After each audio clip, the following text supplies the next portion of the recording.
I worked so hard building all my companies and getting the TV show, everything just kind of happened. Today, Tarek El Moussa is here to school us about his new show, Flipping 101. And he's bringing his girlfriend, Heather Rae Young, to tell us about her show, Selling Sunset. If this doesn't sell the house, I don't know what will. Plus, tattoo artist KP Nessie will give us the buzz on Black Ink Crew Compton. I'm like a pit bull in a chihuahua's body. You better back the away from me, pretty boy. This is your reality check. I'll be somebody's present today. Yay!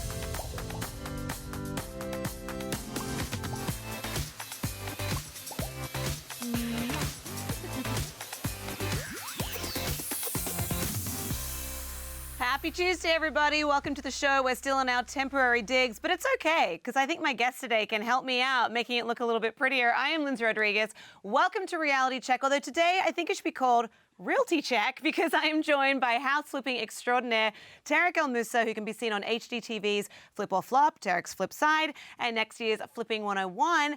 And next to him is his beautiful girlfriend, realtor, and one of the stars of Netflix's Selling Sunset, Heather Rae Young. Welcome, the two of you. Thank you. Thanks for having us. What a beautiful couple. Oh, thank you. And I'm very excited to delve into your story and hear about how it all came to be and talk about your shows. But first, we got to kick off our top 5. At number 5, former Bachelorette Rachel Lyndsey got candid on Access Hollywood's new digital short series Golf Cart Confessionals with Scott Evans, which debuts today. In a People exclusive clip, Rachel reveals some secrets from her time on The Bachelorette. Why don't we have a listen to what she had to say? You know what I can confess? People are always like, were you intimate with everybody in the fantasy suite? Yeah. Were you? No. 2 out of the 3. 2 out I've of the never 3? said that before. Wait, really? Well, that's some juicy gossip. 2 out of 3. Right? Oh, wow. That ain't bad. If the two of you, if you were on The Bachelorette, if you were on The Bachelor, do you think you would make the most of the fantasy suite or just, I don't know, have a game of Scrabble? I'd probably change the locks and move in, yeah. I'll just keep it for myself. You would probably renovate it, come in and be like, wait, this is not how we left it. Remodel it. Heather, what do you say? I think I'd have to pass on that one, unless Yeah. he was there, maybe. There Oh, you that's go. a good answer. That's a very good answer. Okay, let me redo my answer. Only if she was there. There you go. Good. Perfect answer. At number 4, a Watch What Happens live caller just gave us all an important lesson on going for it. During last night's episode of the Late Night Talk Show, Jacob from Austin, Texas called in with a proposition for Andy Cohen. Watch. I just think you're so attractive, Andy, and if you ever come to Austin, Texas, I would love to take you on a date. Wow. I'll see you and we can talk about this in Instagram DMs. Maybe I need a bossy Hey. 22-year-old. That's actually how we met. She called me, she asked me out, I was like, no. Is that really how it Do happened? you think that's how it really happened? I don't know. I was going to ask you, like, if Tarek had slid into your DMs before you met, would you have replied? Because Andy seemed kind of interested in his 22-year-old Boston. I think meeting in person is better, so I wouldn't have even replied to him. Oh. Yeah, plus she probably gets so many men, sending her those DM messages, it would have been lost, That's Are you true. I think it's always better IRL, right? I'm jealous. I don't know what IRL is, but sure. In In real real life. life. Yeah, I knew that. I just Sure. learned that recently. I knew that, IRL. It's what the cool kids are saying. They say Taking things note like of that. lit and IRL. And I don't know. I'm learning all of them myself. Yeah, it's hard to keep up. At number 3, Catherine Dennis is moving forward after the tragic death of her mother. The Southern Charm star celebrated the first day of school for her 2 kids, St. Julian and Kenzie. She posted cute photos of the kids on her Instagram story with the adorable siblings hugging each other, and also sent a message to fellow mums who might have been having a hard time, reportedly saying, "We can do this, we will not cry." Now, Tarek, you have 2 beautiful children. Yes, I do. A boy and a girl. Do you still get emotional sending them off to school? No, I'm like super excited for them. Yeah. They're growing, they're changing, they're having fun, they're learning new things, and like for me, it's exciting to watch them grow up and just changing every day. So it's a lot of fun. Becoming independent little humans. Yeah, it must be- independent, but they're still mine. Yeah, of course. They're always gonna work for Dad. Of course. And Heather, you've met the kids. I did, yes. And how'd that go? It actually went really well. He made me feel very comfortable. I walked in, the family was there, and we had a great night. Oh, that's so wonderful to hear. I'm excited to dive into that more in just a little bit, but we got to get to number 2. Because the Blake, Hannah, Dylan love triangle continued on last night's Bachelor in Paradise, and the episode kicked off with the season's first rose ceremony. And we saw Hannah G accept Dylan's rose, but despite this, Blake made it crystal clear that his eyes were still on the popular blonde. Now, by day, Hannah cuddled and kissed hottie Dylan, but by night, she found herself entangled again with Blake. Now, seeing Hannah make out with Blake prompted Dylan to intervene, although he ultimately retreated. And Hannah's choice to stay with shady Blake really confused her castmates and left Dylan wondering if she'd been upfront with him. Watch. I'm just like confused by it. Like, what am I not seeing? What am I not getting? What am I not understanding? Like, did they date before this or something? How soon before Paradise did you fly out to see Hannah? A week before Paradise. You went to Alabama? Yeah. I mean, first of all, poor Dylan, he's like trying to beautiful mind this thing. He's like, wait, but if A equals E equals. Oh. But you know, Blake is getting a reputation for being the bad boy of this season. Heather, before you met the lovely Tarek, did you ever have a thing for bad boys? I think Wait, I'm sorry. Who said I'm not a bad boy? You're the nicest guy alive. All right, Come on. fine. he does have some swag, though, that people don't see. See? yeah. See? Okay. Yeah, I like confidence, and I do like a little swag. Yeah. But no, I don't like bad boys. I like the good boys. I like sweet men. Well, and you found the sweetest. So, at number 1, All right. Lamar Odom and girlfriend Sabrina Parr recently stopped by Dish Nation to talk about their relationship and what brought them together. When asked what made her give him a chance, she says he was never in a position to be someone's husband. Now that he's sober, he can be aware of his relationships. He's different now. Lamar held back tears as he praised her for pushing him and holding him accountable. And when asked what made this relationship different, he said, in truth, she's black. All of the other relationships weren't. He admitted in past relationships, he was just able to have his own way. And the couple went on to say they would be open to the idea of appearing on reality TV. Now, if the two of them had a reality TV show, would you guys watch? I could barely keep up with my own reality TV. It's true, you have a lot of shows. But you know what? Good for him. I know he went through some really hard times, and I'm all about the comeback. I'm all about change. And I think it's amazing what he's done. And I love the fact that they're in a relationship. She's supporting him. And it seems like he's doing great. So, but reality TV, it can change your life a little bit. So are they prepared for that? That's a whole nother topic. That's a whole other thing. But it's also really nice to see how supportive Chloe has been of him throughout all the ups and downs, despite the fact that he wasn't the best in their marriage. So, you know, hopefully happy endings all around, not those kinds. We are going to take a short break, but when we come back, we'll be getting the scoop on everything Tarek and Heather. Stick around.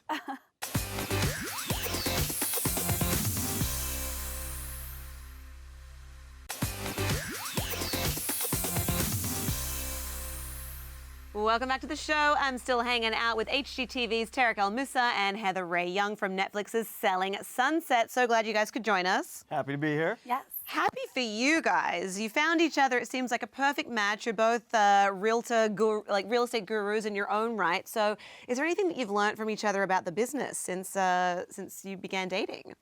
You know, we work in totally different worlds. So I'm like strictly on the investment side, and she sells these like amazing crazy, yeah. you know, $5, $10, $15, $20 million houses. So it's like two different worlds. So we love sharing our stories with each other because they're totally different, but they're both real estate. Yeah. Actually, Heather, talking about all the beautiful properties that you sell, we have a thing in Australia called mates rates, where, you know, if you're friends with someone, you get a discount. So can I get a discount on like a $20 million property? Come out to California with me. I'll take you home shopping, and I will hook you up. Fantastic. Thank you. You're my new mate. Thank you. Thanks, mate. Now, when it comes to romance, what do you each bring to the table for each other? And you are in that honeymoon period, which is the best period. How do you make sure that it lasts? You know, we've been spending a lot of time together, and obviously we've been recently dating, and we just have so much fun. Yeah. So after all the hardships I've experienced, and there's so many ups and downs in life, that sometimes having fun is like the best medicine. So we really focus on having fun and living life and just enjoying each other's company and going out to dinner and going boating. And I'm talking too much because I'm excited. I love it. Are you going to do a Tom Cruise couch jump? Because you can. Go, go, go. I'd probably fall off the stage and break my neck, and then the whole thing's over. We get sued. and then I get sad because then, no. And then you have to go on The Bachelor. What is a typical date night for you guys? I mean, we just like to do normal, fun things together. We go to dinner, we watch movies. What else? He's been coming to LA. I've been going down to see him. Yeah. I sent my boat up to LA a couple weekends ago, surprised her out there. He's been very romantic. Wow. It's been very amazing. Oh, I love that. All happiness and smiles. Yes. Well, we saw that on Instagram when you made your relationship Instagram official. Yes, so we it's did. official. Let's get that official. picture. That is so funny. Instagram official. We were laying in bed last night, and I was like, the first time I had thought about it, I looked at her, I'm like, this is so cliche. She's like, what? I'm like, we're like two reality stars that are now together. Are we like the first people on reality TV to ever do that, or like everybody does You're that? groundbreaking. No, now you're going to change your Facebook status to in a relationship. Like, there's a whole process. We haven't done that yet. Steps. What are you waiting for? I don't know. Sorry, babe. What are you doing? How have your followers received the happy news of the two of you being together? Yeah, he has great supportive fans, and they've now jumped to me, and I've gained a lot of great followers and Yeah. great fans, and they have his back, and now they have my back. So it's been very positive. That's wonderful, because I think, people love a good love story, particularly in this day and age. There's so much sad news out there. It's always wonderful to see two good people find one another, especially after you said, you've been through a lot in the last couple of years. What's been the scariest part of starting a new relationship in the public eye after ending a relationship in the public eye? There's no real fear there because, everybody knows everything about me. There's not really anything I can hide, so it is what it is. But for me, becoming vulnerable again is something new. So I'm definitely opening up, and I'm learning to speak freely, and I'm learning to love again, and all that stuff. So, That's yeah. wonderful. And Heather, for you, was it intimidating at all to start dating someone who was once one half of a very popular TV couple? I never thought of it like that. I think he's an individual, and I'm very supportive of their show and them working together. So I wasn't intimidated by it. I just got to know him, and we really like each other. Yeah. Plus, I'm really beautiful, so Both of you it are. doesn't hurt. It's You're a very little bit unfair attractive, for honey. two people to be so attractive. Now, Tarek, Okay, I was lying here, but I'll take it. now we know you from Flip or Flop, obviously, which is in its 8th season. Yeah. Other than working alongside your ex-wife, what are some challenges that we can expect to see you face in this season? Oh, it's actually a really, really good season. One of the great things about the show, it's been on so long. Kids have been born, kids are raised, divorces happen, and you know what? Designs have changed. Yeah. It's been on that long that home design has changed. So this season, fresh designs, new looks, and it's gonna be super cool, super fun. And the best part about it is, guess what? I'm allowed to say no to things now, so I save money. So I'm allowed to win some of those arguments now. Oh, I like that. And then you have a new show in the works called Flipping 101, which is going to be on air next year. What can you tell us about that new series? So the new show is Flipping 101 with Tarek El Moussa. That would be me. Hey, I think I'm wearing, no, a different shirt. And I'm really excited about the project because it gives me an opportunity to take all my skills, all my expertise that I've spent the last 10 years developing and work with rookie flippers. Yeah. And you would think it would be a boring show because that's what I first thought. To be honest with you, I'm like, I'm gonna walk in, tell them to do things, they're gonna do them. And I was totally wrong. I shot the pilot. I'm like, okay, you have to do A, B, C. And I come back, they did Z, X, Y. It's like, what are you doing? Like they try to turn the garage into a party pad. I'm like, what are you doing? What are you talking about? Made great TV. That's amazing. Well, look, as a hopeful future flipper myself, what is the #1 mistake that rookie flippers make other than turning garages into party pads? Well, the one mistake is they don't actually take the time to get educated so they understand what they're doing. So it's very important because if you make mistakes flipping houses, you can lose a lot of money. Yeah. But you know what? A lot of people don't realize this. You make your money when you buy. So a lot of times people will buy a house that's a piece of junk and they'll pay too much for the house. Just because it's a piece of junk doesn't mean it's a good buy. Right. Okay. Good to know. Good to know. And then Heather, you have your own show on Netflix. It's called Selling Sunset. Guys, you can go and watch the entire season right now. How are you enjoying your life as a realtor turned reality star? I mean, it was definitely, the first season was definitely tough for us because, we're all real estate agents, so we had cameras following us and bringing them into that life. Yeah. But it's been fun. Like, I'm best friends with the cast, and we love being together, so now we just have cameras in front of us. It's been great. That's awesome. Will there be a season 2? We don't know yet. Fingers crossed. Looking good, but we don't know. Okay. And I mean, look, as we've already discussed, you've been through so much in the last couple of years. You've fought cancer, you've been through a divorce. What would you say has been the greatest lesson you've learned, and how are you applying it to life these days? You can always come back. I love that. Doesn't matter how bad it gets, you can always come back. I love that.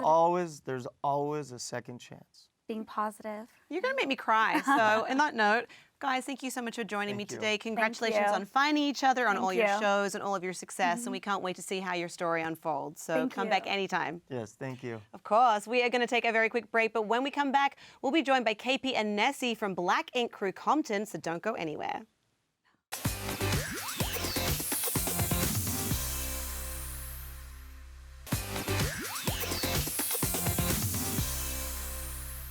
Welcome back to the show. You're watching Reality Check, and I have two guests on the line all the way from the West Coast. It is KP and Nessie, who are the stars of the new series Black Ink Crew Compton. It premieres tomorrow night on VH1. Welcome, KP and Nessie. Yo, what's up? Oh, how are you guys? Great. Yeah, I can't complain at all. Yeah? Blessing. Excited about the series premiere? Oh, definitely excited. Yeah. That might be an understatement. Yeah, it looks like it's going to be a good shock the whole world. Yeah, well, this is going to be the first reality show ever filmed in Compton. So, KP, why did you decide to open a tattoo shop in the area? I mean, I'm born and raised in Compton, California, so, I mean, I had to start off with the roots. That's the best way to go about it. For sure, for sure. And did Caesar give you any advice before you went on this new journey? And I kind of just, jumped out there. Being from Compton, you kind of fearless. So I had my second thoughts and stuff like that. But then I was like, you know what? I'm gonna do it. You know what I'm saying? Yeah. Tomorrow ain't promised. Hey, I might as well give back. Start off like this with a boom. Definitely. And Nessie, how's the experience been for you so far? It's been great. It's definitely been exciting, a whole new experience. I've never done anything like this, so yeah, it's awesome. You're loving it. Well, I mean, you talk about Nipsey Hussle and how he was an inspiration to you. So how has his passing impacted you the most, and what lessons would you say you've taken away from such a devastating effect for you and for your community? Oh, man, it was a hurt piece, really. Like, I don't think anybody expected that, but it reminded me that, we don't have time. You only have right now. And so it made me work way harder. Like, I went so hard, especially like right after I did like 3 or 4 murals of him around LA. I was just grinding, trying to like keep his legacy going. So we're going to continue to do that. Marathon continues. KP, anything to add to that? Say it again. Anything to add to that? I mean, the marathon continue, like she said. You gotta keep going, and that was just an eye opener for everybody. No matter who you are. Like, tomorrow not promised, and it's about what you did while you was here in that dash. It's true. So I mean, in that dash, he impacted the world, and you can't ask for more than that. Yeah, absolutely. I mean, he's left an incredible legacy. And I want to ask you about this, because Compton's made many headlines over the years, and it's often been because it's been shining a spotlight on the issues of the area. So are there any perceptions of your home that you would love for your show to change? Yeah, definitely. I mean, I feel like we got a lot of talent in the city, and I mean, it's not just guns and violence and stuff like that, and just only gang culture type situation. I know that's all that they document or show to the media, to the world over all these years. But now it's like I get to bring y'all in Compton and show y'all talent. You know what I'm saying? Raw talent, and then personalities and love and laughter. You know what I'm saying? It's just a roller coaster. You know what I'm saying? Real life roller coaster. I think it's going to be such an incredible morale boost for the community, which is amazing. And in the show's super trailer, we did see the two of you get into a little bit of a heated argument. So can you tell us what that was all about? Hey, man, everybody get into they situations and heated arguments in any business. You know what I'm saying? But we can't give you details. You got to tune in. Oh, we will be. And I guess also when you're both like very creative, passionate people, I think when creativity is at stake, I think the argument's always more explosive, right? She's definitely passionate about her craft. I'll tell you that much. She's definitely passionate about her craft. And I told her I respect her hustle out of everything. That's one thing I respect is her hustle. That's amazing. You got to have the hustle. Well, look, I know that you're working to be an inspiration, both of you, to your community and to try to make a positive impact. So what advice do you have for young people out there who maybe feel a little bit lost or who feel that they're destined to just repeat negative cycles?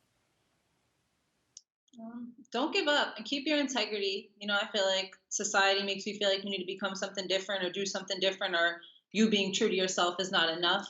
And we all have flaws, we're human. So it's okay to mess up. It's okay to keep going. It's okay to keep pushing forward as long as you're trying to do better every day. I think that's the most important part. I love that. Don't stop.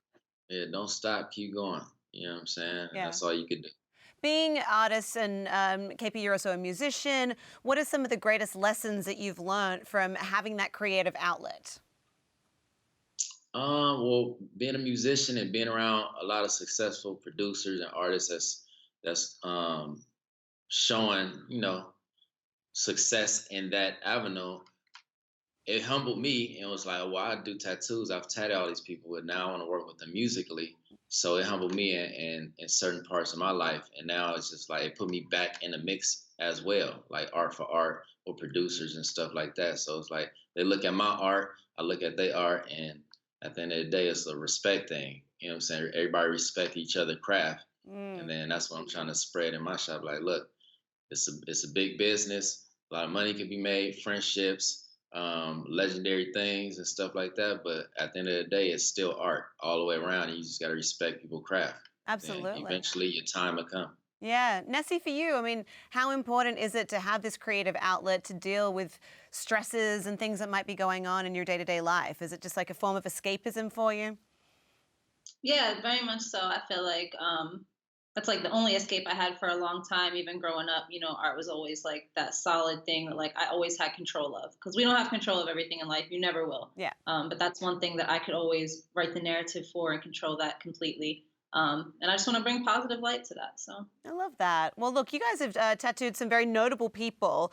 Who has been your favorite person that you've tattooed so far, and who is someone that you would each still like to tattoo?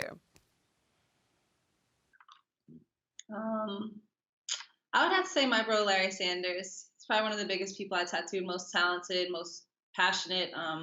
You know, he walked away from the NBA at like the peak of his career and decided he just wanted to do something different. And I feel like that's really powerful for somebody to make that decision. And he's always supported me since day one for years now. That's cool. So. And who would you most like to tattoo? Who would I most like to tattoo? Man, that's hard. Wow. Why don't you ever think about it and then like I would take it old school, like Slick Rick or somebody. Oh, game, yeah, you know, like, that'd be somebody cool. really look up to. I was just listening to Slick. That's a good one. Yeah, maybe you guys could both tattoo him at the same time, do a collaboration. That'd be cool. KP, how about for you? Is there anyone that's still on your bucket list of people that you would just love to put some ink on? Honestly, at this point, I tatted the Nas's and the Puffs and the Tarajis, and even our generation now with the little Uzis. Uzi is a funny guy, so those tattoo sessions be pretty funny and fun. But I think Jay-Z, I just want to, you know what I'm saying? He don't get tattoos, so it means something if he got a tattoo. That's a big deal. Yeah, you know well, look, yeah, you put that out there in the universe, so you know, hopefully he'll come calling. Conversation, we sad just that conversation. I just need to have that convo. We met and spoke and talked about it for a brief second, but I need to have that real personal session. Yeah. Get that sales pitch working.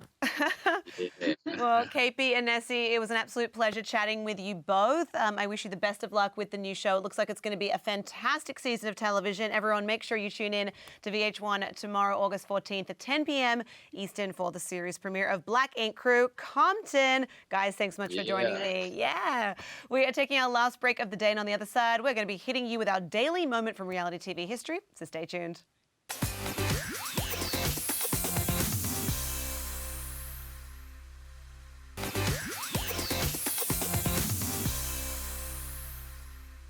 Welcome back to the show. It is time for another great moment from reality TV history. Enjoy.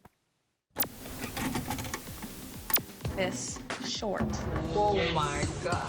You're gonna have to say bye-bye to Beauty Queen. In this 2005 episode of America's Next Top Model, Tyra orders contestant Cassandra to get a Mia Farrow pixie cut as part of her makeover. Cassandra, why are you crying? I love my hair. Which is worst case scenario for the former beauty queen who happens to love her long locks. You ready? No. After Cassandra's dramatic, traumatic haircut, Tyra isn't satisfied. Initially, what Tyra really wanted was like a Mia Farrow cut. Like she wants this all a lot shorter. Cassandra's haircut is one of the great moments in reality TV, but it was not a moment she wanted to repeat. So you're not ready to cut your hair? No. You just gotta leave my set. Cassandra ultimately decided she'd rather leave the show than endure one more snip. I'm gonna go back to Texas and I'm gonna get some hair extensions and hopefully you'll see me as a future Miss USA. Oh, the poor girl. That is all we have time for today. I want to say a big thank you to Tarek El Moussa, Heather Rae Young, and KP and Nessie from Black Ink Crew Compton for being amazing guests today. Make sure you're following @People on Twitter to watch the newest Reality Check episode streaming every day at 4:30 p.m. Eastern. I am Lyndsey Rodrigues, and I will check you tomorrow. Bye.